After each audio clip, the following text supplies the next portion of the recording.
The ship appeared above Earth on a Tuesday morning. It was massive, nearly 3 kilometers long. It blocked out the sun over the Pacific Ocean and cast a shadow that stretched across 3 time zones. Dr. Sarah Webb stood in the United Nations Emergency Command Center in Geneva. She watched the screens along with 50 other world leaders and scientists. Nobody spoke. Nobody moved. Humanity had always wondered if they were alone in the universe. Now they had their answer. The ship did not attack.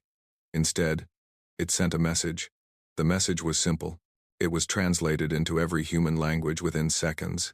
We are the Galactic Concord. We come in peace. We wish to meet your leaders. 3 days later, the first alien delegation landed in Geneva. Sarah was part of the welcome committee. She had spent her entire life studying biology. She had imagined what aliens might look like. She was not prepared for reality. The first alien to step off the shuttle was Ambassador Vorath of the Kethari. He stood over 2 meters tall. His body was covered in hard black plates like an insect. He had 4 arms and 2 legs. His head was triangular with large compound eyes that reflected the light like broken mirrors. When he moved, his joints clicked together like stones. Behind him came others. The Slith were serpentine creatures with no legs. They moved by sliding across the ground on their muscular bodies. Their scales shimmered in colors that changed with their moods. The Gorath were massive beings made of living rock and crystal. They stood 3 meters tall and weighed several tons each. The ground cracked under their feet when they walked. There were 9 other species in the delegation. Each one was stranger than the last. The Veen were blind creatures that saw through sound. The Morathi had 4 brains and could think about multiple problems at once. The Trellics were beings of pure energy contained in magnetic fields. Sarah felt very small standing next to them. Very fragile. Very human. Ambassador Vorath spoke first. His voice was harsh and clicking, but the translation device around his neck made his words clear. We have watched your species for some time, he said. You have developed faster than light communication. This triggered our detection systems. According to Concord law, any species that reaches this level of technology must be evaluated. Evaluated for what? Asked Secretary General Chen, the leader of the United Nations. For membership in the Galactic Concord, Vorath replied. Or for management. Sarah did not like the word management. She did not like it at all. The evaluation began the next day. The Concord scientists set up equipment in a large stadium in Geneva. They tested everything. They tested human strength. They tested human speed. They tested human senses. They tested human intelligence. The results were not good. A human male in peak physical condition could lift about 200 kilograms. A Gorath child could lift 5,000. Human running speed topped out at about 40 kilometers per hour. The Slith could move at over 100. Human eyes could see a narrow band of the light spectrum. The Morathi could see everything from radio waves to gamma rays. The Concord scientists wrote everything down. They whispered to each other in languages their translation devices did not share. They looked at the humans the way a person might look at an insect. Curious, but not impressed. Sarah overheard one of the Kethari scientists talking to Vorath. Her translation device was more advanced than the aliens knew. She had modified it herself. They are remarkably weak, the scientist said. No natural armor, no claws, no venom. Their teeth are flat and useless for combat. Their senses are dull. They cannot see in the dark. They cannot hear ultrasonic frequencies. They cannot detect electromagnetic fields. What about their minds? Vorath asked. Average. Perhaps slightly below. They have no telepathic abilities, no hive connection, no distributed consciousness. Each one is alone in its own head. How did they survive on their planet? The scientist made a gesture that Sarah had learned meant confusion. We do not understand it. Their planet is a death world. The gravity is high. The atmosphere is corrosive. The weather is violent and unpredictable. There are thousands of species that could kill them easily. And yet they became dominant. Vorath clicked his mandibles together. Luck, perhaps, or they had help from a more advanced species that has since left. It does not matter. They are clearly not ready for full membership. Sarah felt anger rise in her chest, but she kept her face calm. She had learned long ago that showing anger was showing weakness, and humans could not afford to show any more weakness right now. The final evaluation took place 1 week after first contact. All the world leaders gathered in the UN General Assembly Hall. The Concord delegation stood at the front. Ambassador Vorath read the results. The human species has been evaluated according to Concord standard protocols, he announced. Physical capability score, 2.3 out of 100. Sensory capability score, 4.1 out of 100. Mental capability score, 31.2 out of 100.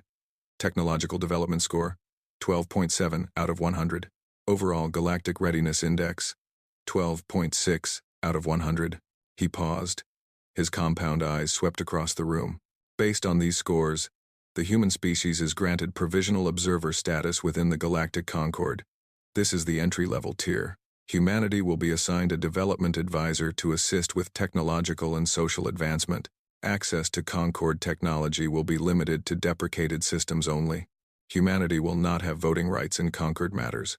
Humanity will not be permitted to colonize any world beyond its home system without Concord approval. Secretary General Chen stood up.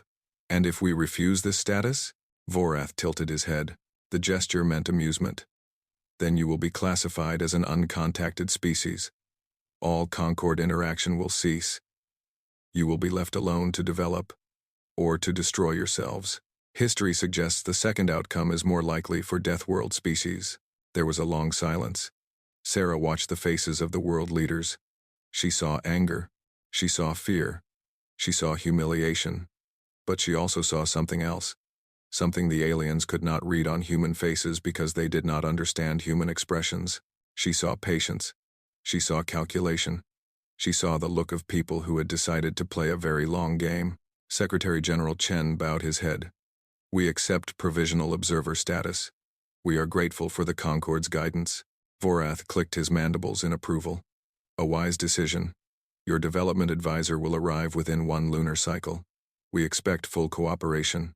The delegation left 2 days later. Their ship rose into the sky and vanished into faster-than-light travel. Earth was alone again. But everything had changed. Sarah was called to a meeting that night. It was held in a bunker deep beneath the Swiss Alps. Only 12 people were invited.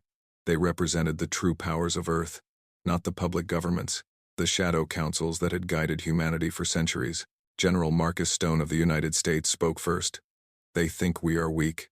They think we are stupid, added Director Yuki Tanaka of Japan.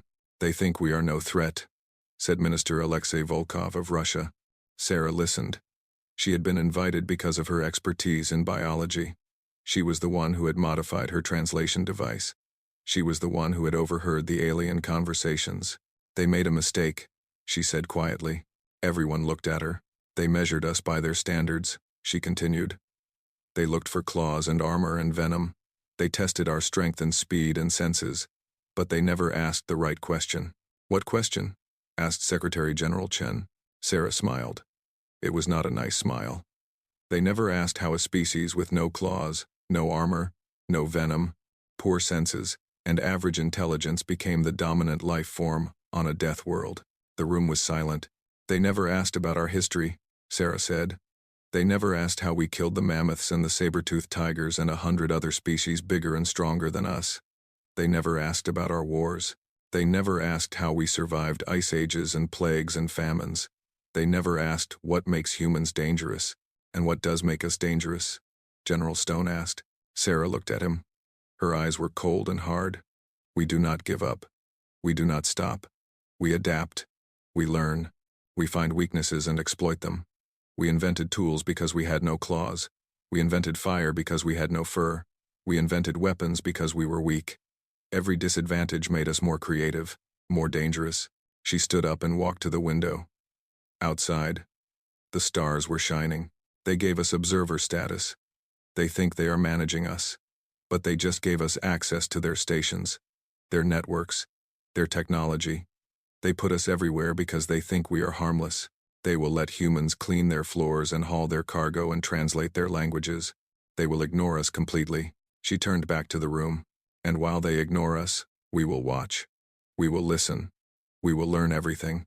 Their weaknesses, their secrets, their technology, and, when the time is right, we will show them exactly what Earth has been hiding. General Stone leaned forward. What are you proposing? I am proposing that we play along, accept our status, be humble, be quiet, be invisible. Let them think they were right about us.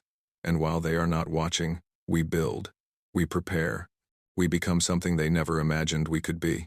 The 12 most powerful people on Earth looked at each other. Then, one by one, they nodded. That night, the Whisper War began. Earth smiled at the Concord and said thank you for your guidance. And behind that smile, humanity began to prepare for the day when the galaxy would learn the truth.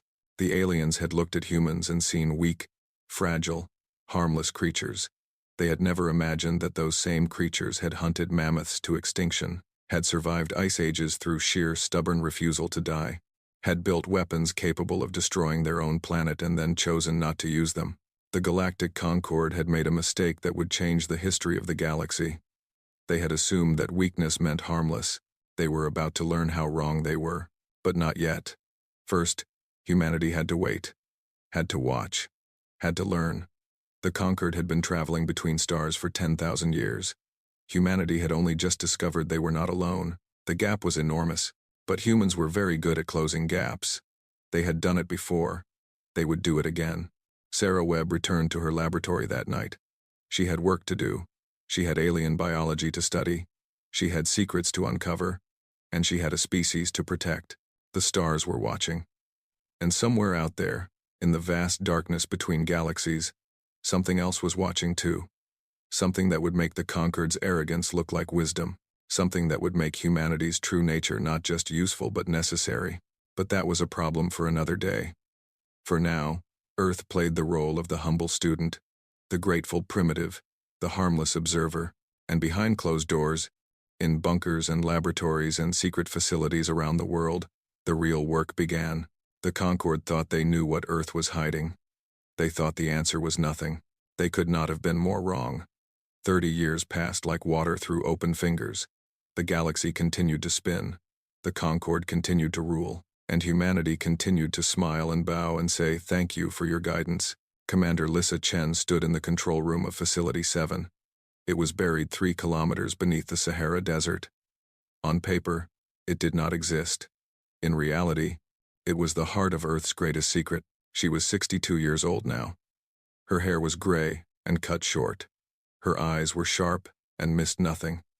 She had spent her entire adult life fighting a war that the enemy did not know existed, the Whisper War. Around her, hundreds of analysts worked at their stations. Screens showed data from across the galaxy, communications, intercepts, ship movements, political intelligence. 30 years of careful watching had built the most complete picture of the Concord that had ever existed. Status report, Lisa said. Colonel James Okonkwo approached with a tablet. He was her second in command. A brilliant man who had given up a normal life to serve in the shadows. Network penetration is at 94%, he said. We have access to Kethari Hive communications, Slith diplomatic channels, Gorath mining schedules, and Morathi scientific databases. The only species we have not fully compromised is the Trellix, and that is because their energy-based communication is still being decoded. Lissa nodded. The Buenos Aires team? They cracked the Kethari Hive network encryption 12 years ago. The Kethari still do not know. They believe humans are too primitive to understand their quantum-entangled signals. They believe many things about humans that are not true. She walked to a large display showing Earth. But it was not the Earth that the Concord knew about. It was the real Earth, the hidden Earth. The Concord believed Earth had a population of 8 billion.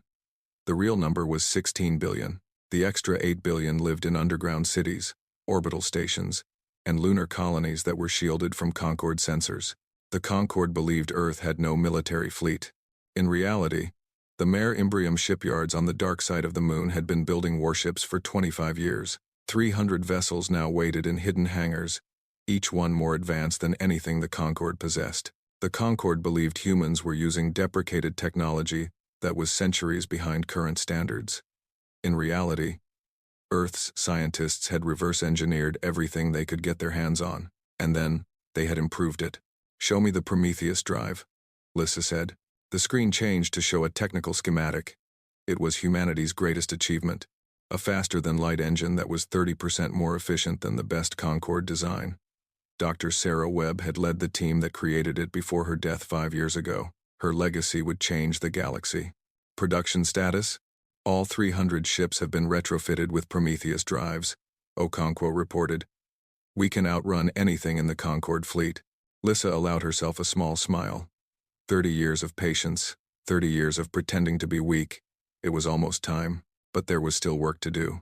She turned to another screen. This one showed the positions of human workers throughout conquered space. There were millions of them. Cleaning crews on space stations, cargo haulers on trade routes, translators in diplomatic offices, engineers in maintenance departments. The Concord saw servants. Lissa saw spies. Every human worker was part of the network. They watched, they listened, they reported. They copied data and sent it home through channels the Concorde could not detect. They were invisible because the Concorde had decided they were unimportant. Any updates from Station Kethar Prime? Lysa asked. Yes. Commander. Okonkwo pulled up a new file. Agent Reyes in the maintenance department has identified a vulnerability in their planetary defense grid, a software flaw that would allow us to disable their shields for approximately 30 seconds. Useful. File it with the others. This was how the Whisper War worked. No battles, no confrontations. Just watching, learning, and waiting. Building a database of weaknesses that could be exploited when the time came. A young analyst approached. Her name was Lieutenant Priya Sharma. She was one of the brightest minds in the facility. Commander, we have intercepted something unusual, she said. A Concorde emergency broadcast. All channels, all species. Lissa felt a cold sensation in her stomach. Show me. The main screen lit up with the face of Ambassador Vorath. He looked older now. His black plates had faded to gray in places, but his compound eyes were filled with something Lissa had never seen in him before. Fear. This is an emergency broadcast to all Concorde member species, Vorath said. The Vex Dominion has launched a full-scale invasion of Concorde territory. The Outer Rim colonies have fallen. The Vex are advancing toward the core systems. All military forces are ordered to mobilize immediately. This is not a drill. I repeat, this is not a drill. The broadcast ended. The control room was silent. Lissa had heard of the Vex.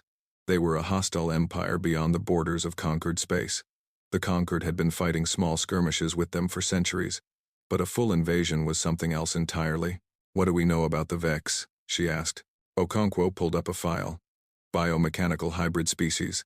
Their ships and soldiers are partially organic, partially machine. They can adapt to new threats quickly. They regenerate from damage. They do not negotiate. They do not take prisoners. They consume other species and add their biological material to their own. How strong are they? Unknown. The Concorde has kept most information about the Vex classified, but based on what we have gathered, they are significantly more powerful than any single Concorde species. Lissa stared at the screen. This changed everything.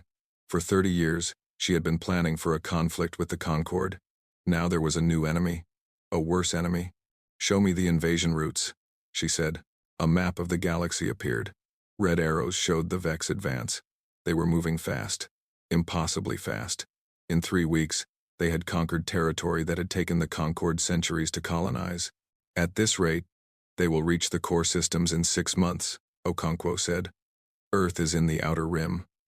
We might have a year before they reach us, assuming the Concorde slows them down at all. Lissa walked to the window. There was no view, of course. They were underground. But the window displayed a feed from a satellite in orbit. She could see the stars. Somewhere out there, the Vex were coming. A species that made the Concorde look friendly. A species that did not want to manage humanity. A species that wanted to consume it. What are your orders, Commander? Okonkwo asked. Lissa thought for a long moment. The plan had always been to wait, to build strength quietly, until humanity was ready to demand respect, to reveal their true capabilities on their own terms. But the Vex changed the equation. If the Concorde fell, humanity would be alone against an enemy they knew almost nothing about, an enemy that was already proving unstoppable. Continue all intelligence operations, she said finally. I want everything we can get on the Vex. Biology, technology, tactics, weaknesses, everything.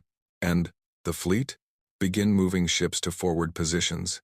Keep them hidden, but ready. If the Concorde falls, we need to be able to defend Earth. What about the Concorde? Should we help them? Lissa turned back to the room. Every analyst was looking at her, waiting for her decision. Not yet, she said. We watch. We wait. We see how this develops. The Concord treated us like primitives for 30 years. Let them fight their own war for now. It was a cold decision. Lissa knew that. Billions of aliens might die while humanity watched from the shadows. But she had a duty. Her duty was to Earth. Her duty was to humanity. And right now, the best way to protect humanity was to learn everything possible about this new enemy. There is something else, Commander, Lieutenant Sharma said quietly. Something we found in the Concord databases last month. We did not think it was important until now. What is it? A report from Concord scientists about why Death World species rarely join the galactic community. She paused. According to the report, Death World species tend to develop certain traits: extreme aggression, persistence, adaptability, the ability to survive anything. We knew that already. Yes, but here is the part we missed. Sharma pulled up the relevant section. The report says that Death World species are valuable during times of crisis. When the galaxy faces existential threats, Death World species often become the difference between survival and extinction. The Concord has records of 3 previous galactic crises. Each time, a Death World species played a key role in defeating the threat. Lissa read the report. Her eyes narrowed. They knew, she said softly. They knew Death World species were valuable. They kept us weak on purpose. They did not want us to become powerful enough to challenge them, but they kept us around in case they needed us. Insurance, Okonkwo said. We were their insurance policy, and now their insurance policy might have to pay out. Lissa smiled. It was not a nice smile. It was the smile of a predator who had just realized that the rules of the game had changed. Continue all operations, she said, but add a new priority. I want to know everything about the previous galactic crises, how they started, how they ended, and exactly what role the Death World species played. She walked back to her station. The war with the Vex was coming. The Concord might fall, and when it did, humanity would have a choice to make: stay hidden and hope the Vex did not find them, or step out of the shadows and show the galaxy what Earth had been hiding for 30 years. Lissa already knew which choice she would make. She had known since the day Ambassador Vorath looked at humanity and saw nothing but weakness. He was about to learn how wrong he had been. But first, the Vex had to come closer. First, the Concord had to fail. First, the galaxy had to become desperate enough to accept help from the primitives. Then humanity would move. And when they did, nothing would ever be the same. The Whisper War had been about patience, about watching, about waiting. But every war eventually moves from the shadows into the light. That moment was coming. Lissa could feel it, and she was ready. In the hidden shipyards of the moon, 300 warships waited. In the underground cities of Earth, 8 billion hidden citizens trained for war. In the intelligence facilities around the world, analysts worked day and night to learn everything about the enemy. The Concord had dismissed humans as weak. The Vex did not know humans existed. Both of them were about to receive an education. Humanity had spent 30 years preparing for this moment. They had built weapons the galaxy had never seen. They had developed strategies that no alien species had ever conceived. They had turned every weakness into a strength and every disadvantage into an opportunity. The Vex were coming, and they had no idea what was waiting for them on a small blue planet in the outer rim, a death world, a primitive species, a civilization that the Concord had written off as irrelevant, the greatest mistake the galaxy had ever made. Lissa looked at the stars one more time. Somewhere out there, the Vex were advancing. Somewhere out there, the Concord was falling. And somewhere out there, the future of the galaxy was being decided. She had work to do. The Whisper War was ending. But the real war was just about to begin. The Concord was dying. Ambassador Vorath stood in the emergency council chamber on Station Central, the heart of Concord government. Around him, representatives of the 12-member species argued and screamed and blamed each other. The chamber that had seen 10,000 years of civilization was falling into chaos. The holographic display in the center of the room told the story. Red zones covered nearly half the galaxy map. Vex territory, conquered space, dead worlds. The Slith homeworld had fallen 3 weeks ago. 2 billion serpentine beings, consumed by the Vex or scattered as refugees. The Gorath mining colonies had been overrun. The Morathi scientific outposts had gone silent one by one. And the Vex kept coming. We need to evacuate the core systems, the Slythe representative hissed. His scales were dull with stress. Save who we can. Find somewhere to hide. Hide where? The Gorath representative rumbled. His crystalline body cracked with anger. The Vex adapt to everything. They learn from every battle. Every world we abandon makes them stronger. Then we fight, the Kethari military commander said. We throw everything we have at them. We tried that. Vorath's voice was tired. The Battle of Nexus Prime. We sent 400 warships, the largest fleet in Concord history. The Vex destroyed them in 6 hours. Silence fell over the chamber. Everyone remembered Nexus Prime. Everyone remembered watching the feeds as Concord ships burned one by one, while the Vex adapted to every weapon, every tactic, every strategy. There must be something, the Veen representative said. Her echolocation clicked rapidly, a sign of distress. Some resource we have not used. Some ally we have not called. Vorath thought about this. His mind went to the forgotten corners of Concord space. The primitive species. The observer worlds. The planets that had been written off as unimportant. Earth. The thought surprised him. He had not thought about humanity in years. They were so far beneath notice that they had essentially ceased to exist in his mind. A weak species on a death world. Provisional observers with no resources. No fleet. No value. But they were in the outer rim. Far from Vex advance. Perhaps far enough to serve as a refuge. There is one option, Vorath said slowly. Earth. The human homeworld. It is primitive and worthless. The Vex may ignore it. We could evacuate there, hide among the primitives until we find a way to fight back. The other representatives looked at each other. The idea was humiliating. The great species of the Concord, hiding among primitives who could barely travel between stars. But humiliation was better than extinction. Very well, the Slith representative said. Contact Earth. Tell them we require refuge. They are observer members. They must accept. Vorath nodded. He moved to the communication console and opened a channel to Earth. The connection took several minutes to establish. Human technology was so primitive. Finally, a human face appeared on the screen. A woman with gray hair and cold eyes. She wore a uniform that Vorath did not recognize. Ambassador Vorath, the woman said. I am Commander Lissa Chen of Earth. We have been expecting your call. Vorath blinked. Expecting? How could they have been expecting anything? They were primitives. Commander Chen, he said. The Galactic Concord faces a crisis. The Vex Dominion has invaded our territory. We require refuge on your world. As observer members of the Concord, Earth is obligated to provide assistance. The woman smiled. It was a strange smile. Not friendly, not hostile. Something else. Something that made Vorath uncomfortable. Of course, Ambassador. Earth would be happy to provide refuge. Please bring your remaining leadership and military forces to our system. We will coordinate arrival protocols. Thank you, Vorath said. We will arrive within the week. The channel closed. Vorath turned back to the council. Earth has agreed. We evacuate immediately. The exodus began the next day. Thousands of ships fled the core systems. Cargo vessels packed with refugees. Military ships that had survived the Vex advance. The last remnants of civilizations that had stood for thousands of years. Vorath traveled on the command ship of the Concord fleet. As they approached Earth's solar system, he felt a strange sense of failure. This was what the mighty Concord had been reduced to, running to primitives for shelter. The human system appeared on sensors. Earth, a blue and green world surrounded by a single moon. Vorath had seen the files. 8 billion primitives, no significant military. Deprecated technology that was centuries behind Concord standards. And then the sensors started screaming. What is happening? Vorath demanded. The Kethari sensor officer stared at her console. Her mandibles clicked in confusion. I am detecting weapons platforms. Thousands of them. In orbit around Earth and throughout the system. That is impossible. Humans have no weapons platforms. I am reading them clearly.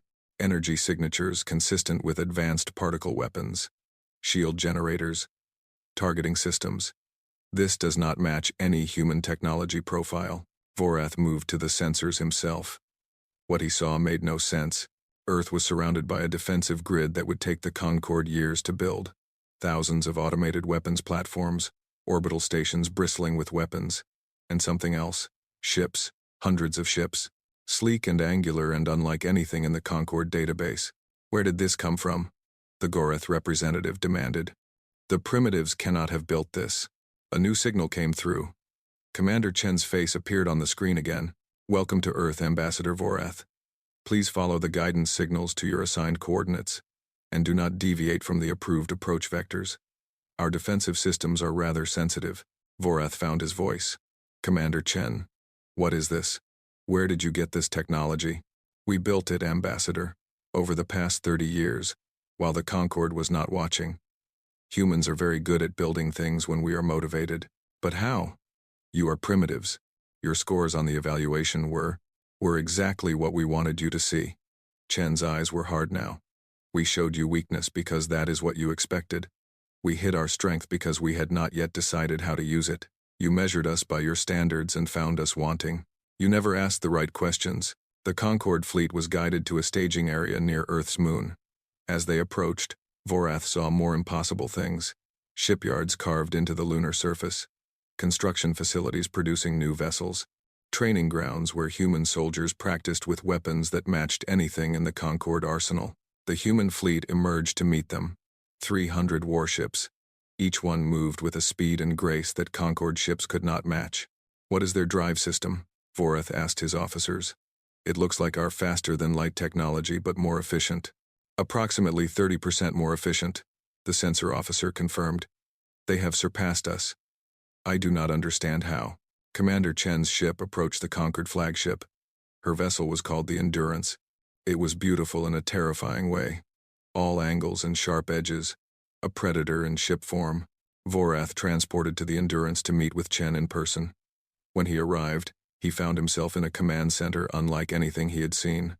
Humans moved efficiently at their stations. Displays showed tactical information from across the galaxy, and Chen stood at the center, watching him with those cold eyes. You seem surprised, Ambassador, she said. This is not possible, Vorath said. 30 years ago you could barely reach your own moon. Now you have ships that surpass ours. Weapons that rival our best technology. How? 30 years ago, we learned that we were not alone in the universe. We learned that the galaxy was full of species that were stronger and faster and smarter than us. Species that looked at us and saw nothing. Primitives. Weaklings. Irrelevant. She walked toward him. Despite being smaller and frailer than any Kethari, she somehow seemed larger, more dangerous. You asked us how we survived on our death world. Do you know what we learned there, Ambassador?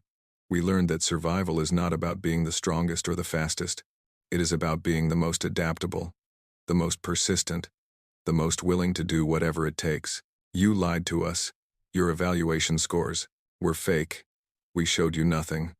We let your scientists test our civilians while our military stayed hidden. We let you think we were harmless because that was useful, and while you were busy ignoring us, we were watching you, learning from you, stealing your technology and making it better. Vorath felt something he had not felt since childhood. Fear. True fear. He had thought humans were the galaxy's most pathetic species. Now he realized they might be its most dangerous. Why reveal this now? He asked. You could have stayed hidden. The Vex might never have found you. Because we have been watching the Vex as well. We know what they are, what they do. If they destroy the Concord, they will eventually find Earth. And by then, they will be too powerful to stop. She turned to a display showing the galaxy map. The red zones of Vex territory pulsed like an infection spreading through a body. We could hide. Let the Concord fall. Hope the Vex do not find us. But that is not what humans do, Ambassador. We do not hide from threats. We eliminate them. You cannot fight the Vex. They adapt to everything. They destroyed our best fleets. Your best fleets followed predictable tactics, honorable combat, fair engagements, rules of war. Chen smiled that strange smile again. Humans do not fight fair, Ambassador. We never have. That is what makes us dangerous. She pressed a control. The display changed to show battle plans, strategies, tactics. The Vex expect you to fight like you always have. Fleet against fleet. Strength against strength. But humans did not conquer our death world through strength. We conquered it through persistence, through ambush, through poison and trap and misdirection, through being willing to do things that stronger species would never consider. Vorath studied the plans. Some of them made him uncomfortable. Attacks on civilian targets to draw enemy forces out of position. Biological weapons designed to target Vex, organic components. Suicide strikes using unmanned vessels. Psychological warfare designed to break enemy morale. These tactics are dishonorable, he said. These tactics work, Chen replied. The Vex have never faced a species that fights like humans do. They have adapted to your weapons, your strategies, your noble traditions. They have never faced an enemy that will sacrifice everything to win, an enemy that does not care about honor or tradition or rules. She faced him directly. We are going to help you, Ambassador. Not because we forgive 30 years of disrespect, not because we care about the Concord, but because the Vex are a threat to Earth, and humans eliminate threats. And what do you want in return? When this is over, humanity takes its place as an equal member of whatever remains of the galactic community. No more observer status, no more development advisors, no more being treated like primitives. We have proven what we are capable of. You will acknowledge it. Vorath considered his options. He had none. The Concord was broken. The Vex were coming, and the only species offering to help was one he had dismissed as worthless 30 years ago. Agreed, he said. Chen nodded. Then welcome to the real Earth, Ambassador. Let us show you what we have been hiding. She led him to the observation deck. Outside, the human fleet was moving into formation. 300 ships that should not exist. Weapons that should not have been possible. A species that should have been helpless. The galaxy had underestimated humanity. The Vex were about to make the same mistake, and they would learn, as the Conquered had learned, that the species which looks weak is sometimes the one that has not yet shown its teeth. The hunt was about to begin. The first battle of the human counteroffensive lasted 6 minutes. A Vex dreadnought was moving through the Caraxes system, scanning for survivors from the Concord colony that had fallen there weeks earlier. It was a massive ship, 3 kilometers long, biomechanical hull that could regenerate damage, weapons that had destroyed 100 Concord vessels. The human attack came from nowhere. 3 small ships appeared behind a moon where the Vex sensors could not reach. They were fast. Faster than anything the Vex had encountered. They fired a single volley of missiles and disappeared before the dreadnought could respond. The missiles were not normal weapons. They carried a payload of modified Earth fungus, a simple organism that had been engineered to feed on the organic components of Vex technology. The dreadnought's hull began to rot from the inside. Its weapons failed. Its engines died. Its communication systems went silent. Within an hour, the most powerful warship in the Vex invasion fleet was a dead hulk drifting through space. Commander Lisa Chen watched the reports come in from her command center on the Endurance. She allowed herself a small nod of satisfaction. Phase 1 is complete, Colonel Okonkwo reported. The biological weapon works as designed. The Vex have no immunity to Earth-based organisms. They will adapt, Lisa said. They always do. How long? Based on their previous adaptation rates. We estimate 3 to 4 days before they develop resistance to this particular fungus. Then we have 3 days to use it. Send the attack squadrons. Target their supply lines. Hit them fast and disappear. Do not engage in direct combat. The human counteroffensive was unlike anything the galaxy had ever seen. The Concord had fought the Vex with honor. Fleet formations. Declared battles. Clear rules of engagement. The humans had no interest in honor. They had interest in winning.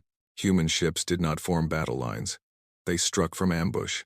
They hid behind asteroids and moons and debris fields. They attacked when the enemy was vulnerable and fled when the enemy was strong. The Vex adapted to the fungal weapon in 2 days. So the humans stopped using it. Instead, they switched to electromagnetic pulses that disrupted Vex control signals. The Vex adapted to that in 3 days. So the humans switched to nanobots that infiltrated Vex systems and caused critical failures from within. Every time the Vex developed a counter to one weapon, humans deployed a new one. The Vex had never faced an enemy that changed tactics so quickly. They were used to species that found one way to fight and stuck with it. Humans had 100 ways to fight and invented new ones every day. General Marcus Stone led the ground operations. He was 70 years old now, but his mind was sharp as ever. He had spent his entire career preparing for a war that everyone thought would never come. Now he finally had his chance. The Vex are advancing on Keth Prime, he told his officers. The Concord wants us to defend the orbital platforms, stop the enemy in space. He pulled up a map of the Kethari homeworld. Most of the planet was covered in toxic swamps that even the Kethari avoided. We are not going to defend the orbital platforms. We are going to let the Vex land. Then we are going to hunt them in the swamps. His officers exchanged looks. The swamps of Keth Prime were deadly. Poisonous atmosphere. Acidic water. Predators that had evolved to kill anything that moved. Sir, one officer said carefully, those swamps will kill humans too. Yes, but we will be prepared for them. The Vex will not be. Stone smiled. It was the smile of a hunter who had just spotted his prey. Humans did not become dominant on Earth by being the strongest animals in any environment. We became dominant by being able to survive in every environment. The Vex have never fought an enemy in terrain like that. We have. Our ancestors survived ice ages and deserts and jungles. This is what we do. 30,000 human soldiers deployed to Keth Prime. They wore environmental suits that protected them from the toxic atmosphere. They carried weapons designed for close-quarters combat in difficult terrain, and they had something the Vex had never encountered before: patience. The Vex landed expecting to conquer a broken world. They found a world that fought back. Human soldiers attacked at night. They attacked during storms. They attacked when the Vex were feeding or resting or repairing damage. They never attacked when the Vex expected them to. Lieutenant Maria Santos led a squad through the swamps of the southern continent. Her team had been hunting the same Vex patrol for 3 days, following their tracks, learning their patterns, waiting for the perfect moment. They are stopping to regenerate, her scout reported. Damaged unit from yesterday's ambush. How many? 12. Standard patrol configuration. Santos checked her weapon. A modified rifle that fired armor-piercing rounds coated with corrosive compounds. Effective against Vex armor for approximately 2 weeks before they adapted. We hit them in 5 minutes. Rodriguez, circle around to the north. Chen, take the east approach. I will come from the south. When I fire, everyone opens up. 3 seconds, maximum engagement. Then we disappear. Her squad moved into position. They had done this 100 times now. Quick strikes, maximum damage, then fade back into the swamps before the Vex could respond. The attack lasted exactly 3 seconds. 12 Vex soldiers fell before they knew they were under attack. Santos and her team vanished into the toxic fog before Vex reinforcements could arrive. This was human warfare. Not glorious, not honorable, just effective. The Vex adapted. They always did. They developed sensors that could track human soldiers through the swamps. They developed armor that resisted the corrosive rounds. They developed tactics to counter ambush attacks. But humans adapted faster.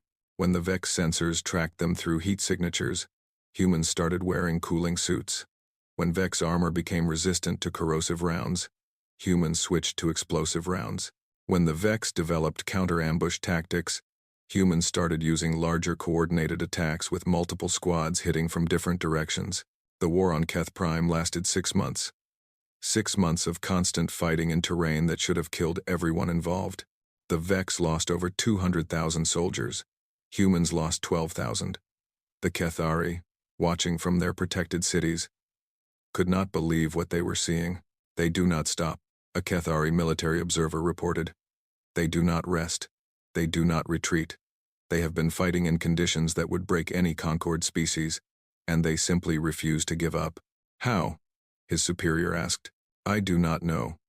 They call it persistence. They say it is what allowed them to survive on their death world. The ability to keep going when everything says they should stop. Commander Chen received the same reports on the Endurance. The ground campaign was succeeding beyond her expectations. But the real war was in space. The Vex had stopped their advance. For the first time in the invasion, they were not gaining territory.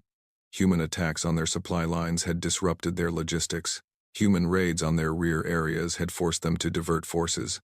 The momentum had shifted, but the Vex were still dangerous. They still had more ships than the human fleet. They still had the ability to adapt to any weapon. We need something they cannot adapt to, Chen said during a strategy meeting. Something that does not depend on technology. What could that be? Colonel Okonkwo asked. Chen thought for a long moment. Then she smiled. Fear. The psychological warfare campaign began the next week. Human ships started broadcasting messages into Vex territory. Not threats. Not demands for surrender. Stories. Stories about Earth. about how humans had survived ice ages and plagues and wars, about how they had hunted larger and stronger species to extinction, about how they had fought each other for thousands of years and never stopped finding new ways to kill, stories about persistence, about how humans would follow an enemy for days without rest, about how they would sacrifice everything to eliminate a threat, about how they never forgot an enemy and never forgave. The Vex were not used to fear. They were the ones who caused fear in others. But the stories began to spread through their networks. The stories about the Death World species that should have been extinct, the species that turned weakness into strength, the species that was willing to do anything to win. Vex commanders started hesitating. Vex forces started pulling back when human ships appeared. Vex soldiers started making mistakes they had never made before. They are learning to be afraid, Chen reported to Ambassador Vorath. Not of our weapons, those they can adapt to. They are learning to be afraid of us, of what we are, of what we are willing to do. You are teaching them to fear humans, Vorath said. No, we are teaching them what fear is. And once a species learns fear, it cannot unlearn it.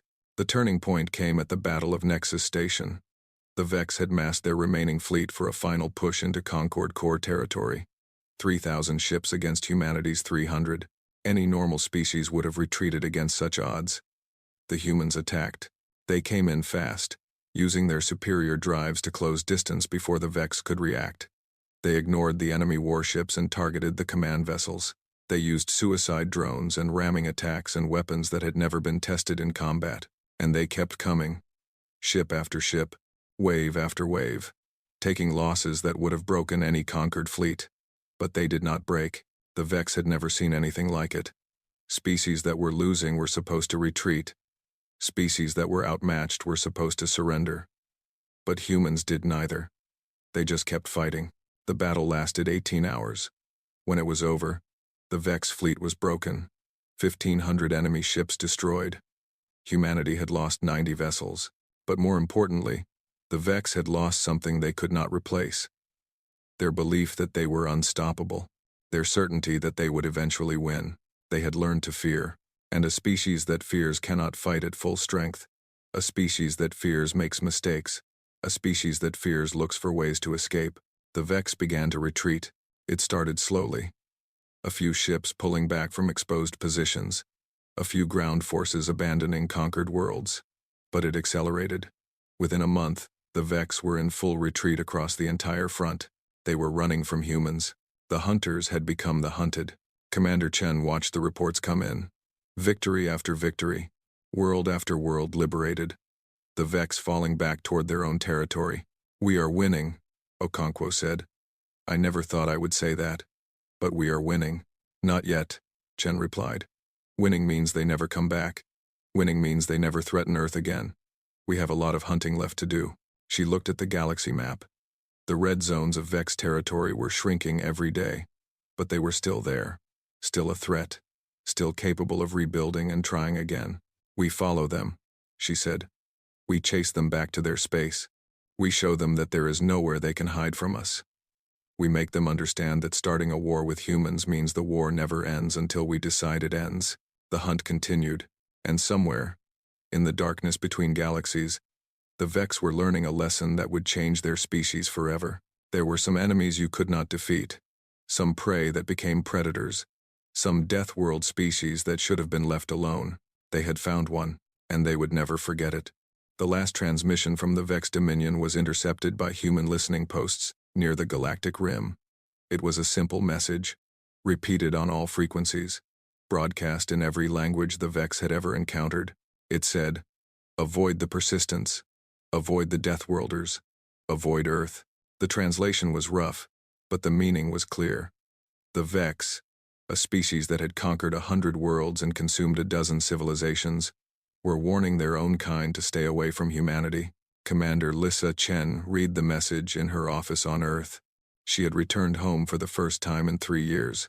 The war was not over, but the major fighting had ended. The Vex were in full retreat, abandoning conquered territory faster than human forces could occupy it.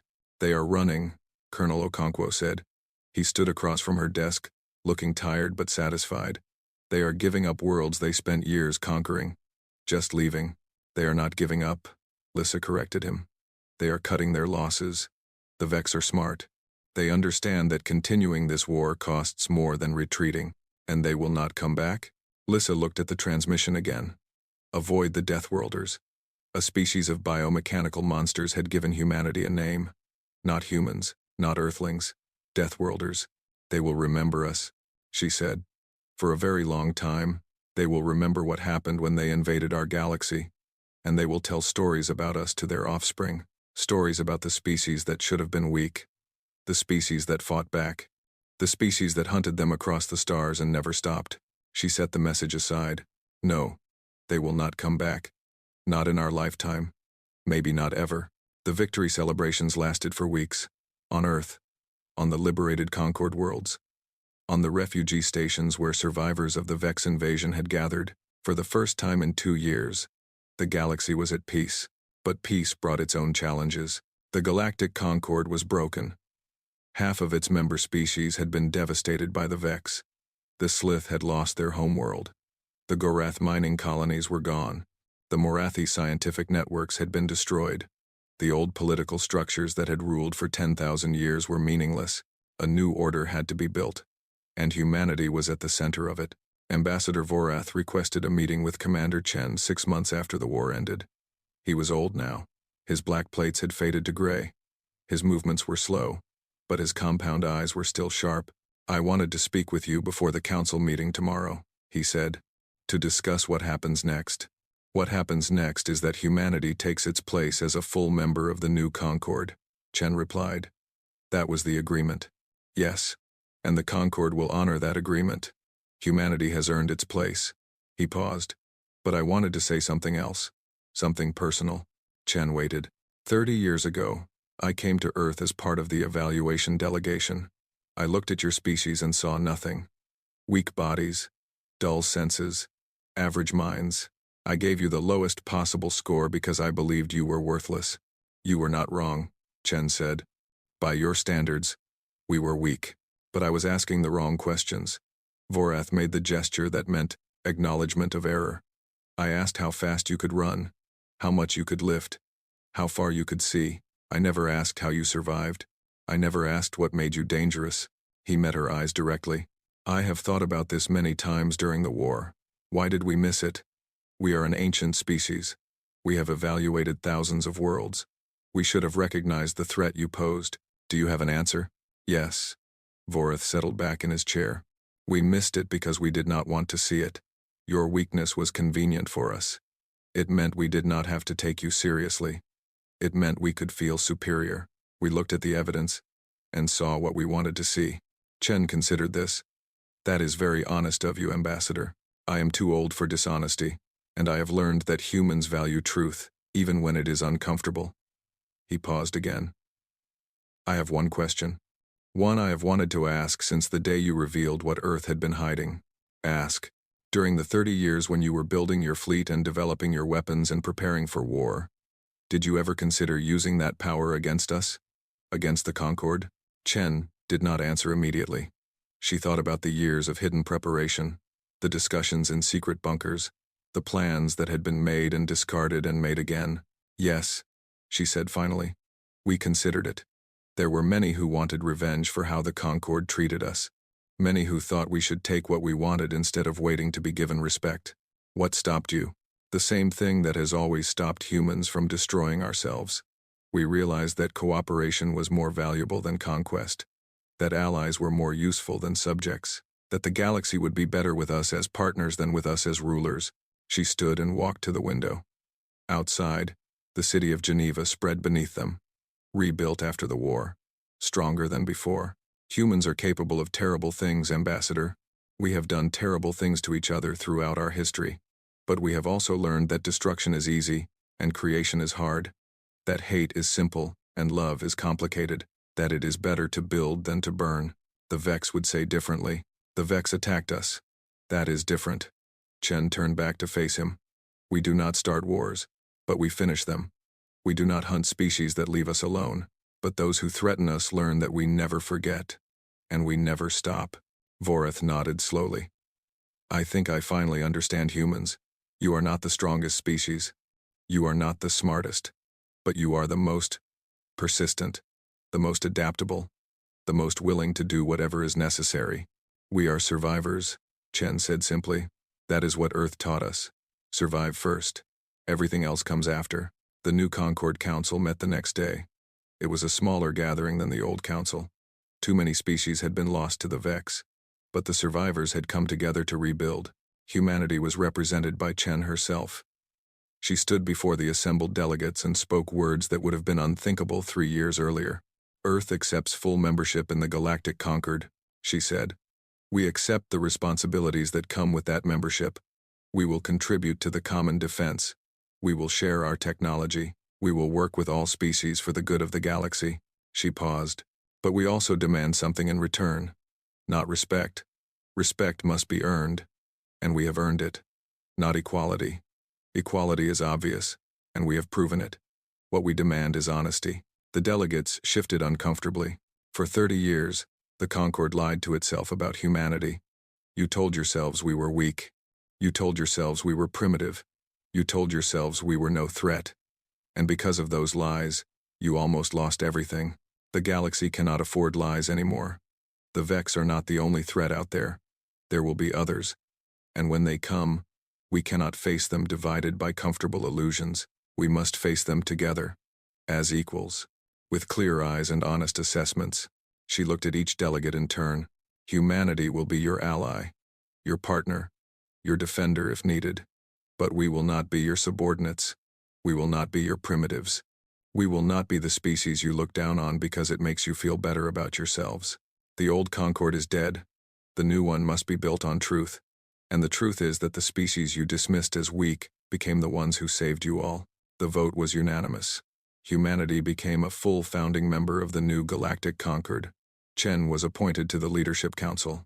Human technology was shared across the galaxy. Human military advisors helped rebuild the fleets that had been destroyed. The galaxy was changing, and humanity was at the center of that change. 1 year after the war ended, Chen returned to Facility 7 beneath the Sahara Desert. The installation that had been the heart of the Whisper War was now a museum, a reminder of what humanity had achieved. She walked through the old control room. The screens were dark. The stations were empty. But she could still see the ghosts of the analysts who had worked here, the people who had spent decades in shadows, preparing for a war they hoped would never come. Commander Chen. She turned. A young woman stood in the doorway. She wore the uniform of Earth's new Space Force. Her name tag said Lieutenant Sharma, the daughter of Priya Sharma, who had served under Chen decades ago. Lieutenant. What brings you here? What brings you here? I wanted to see it. Where it all began. My mother talked about this place often. She said it was where humanity learned to be dangerous. Chen smiled slightly. Your mother was one of the best intelligence analysts I ever knew. She helped crack the Kethari communications network. She told me. Sharma looked around the room. It is hard to believe. 30 years of hiding. 30 years of pretending to be weak. And now humanity leads the galaxy. We do not lead it. We serve alongside the other species. That is an important difference. But they respect us now. They listen to us. They ask for our advice. Sharma hesitated. Was it worth it? The hiding, the waiting, all those years of pretending? Chen thought about the question. She thought about Sarah Webb, who had started it all and died before seeing it finished. She thought about the soldiers who had fallen on Keth Prime, the crews who had died at Nexus Station, the billions who had worked in secret to prepare for a day that might never come. Yes, she said finally. It was worth it. Because the alternative was extinction. The Concord would have managed us into irrelevance. The Vex would have consumed us. We had to become something more than what we were, something the galaxy could not ignore. And now we build. We grow. We become the species we were always capable of being. Chen placed her hand on one of the dark screens. This place taught us how to hide, how to watch, how to wait. But that was just the beginning. The real work is what comes after. She turned back to the young lieutenant. Your generation will not have to hide. You will not have to pretend to be weak. You will go out into the galaxy as what you really are. Strong, capable, dangerous when threatened, generous when treated with respect. The Deathworlders. Yes, the Deathworlders. The species that survived a planet that tried to kill us every day. The species that looked at impossible odds and found a way to win. The species that turned every weakness into strength. Chen walked toward the exit. Sharma followed. The galaxy knows what we are now, Chen said. They have seen us at our best and our worst. They have watched us hunt an enemy across the stars and never give up. They know that humans are not to be underestimated. And that is enough? It is a start. Chen paused at the door. The Vex are gone. But there will be other threats, other enemies, other challenges. And when they come, humanity will be ready. She looked back at the dark control room one last time. We were always ready. The galaxy just did not know it. They left the facility together. Outside, the sun was setting over the desert. The sky was painted in shades of red and gold. Somewhere above them, human ships patrolled the solar system. Somewhere beyond that, human colonies were being established on worlds that had never seen an Earth species before. The galaxy had dismissed humans as weak. They had been wrong. The galaxy had feared the Vex as unstoppable. They had been wrong about that too. And now the galaxy was learning what it meant to have humanity as an ally. A partner. A protector. It was a new era. A new beginning. A new chance for all species to work together and build something better than what had come before. Humanity had spent 30 years hiding. Now they were finally free to be themselves. And the galaxy would never be the same. Far away, on the edge of explored space, a Vex scout ship detected a human patrol vessel. The scout immediately changed course. It fled back toward Vex territory at maximum speed. The warning was still in effect. Avoid the persistence. Avoid the Deathworlders. Avoid Earth. Some lessons, once learned, were never forgotten. And the species that had dismissed humans as weak had learned the hardest lesson of all. Never underestimate a survivor. Never corner a Deathworld species. And never, ever, assume that weakness means harmless. Because somewhere out there, in the vast darkness between the stars, the humans were watching, and they never stopped.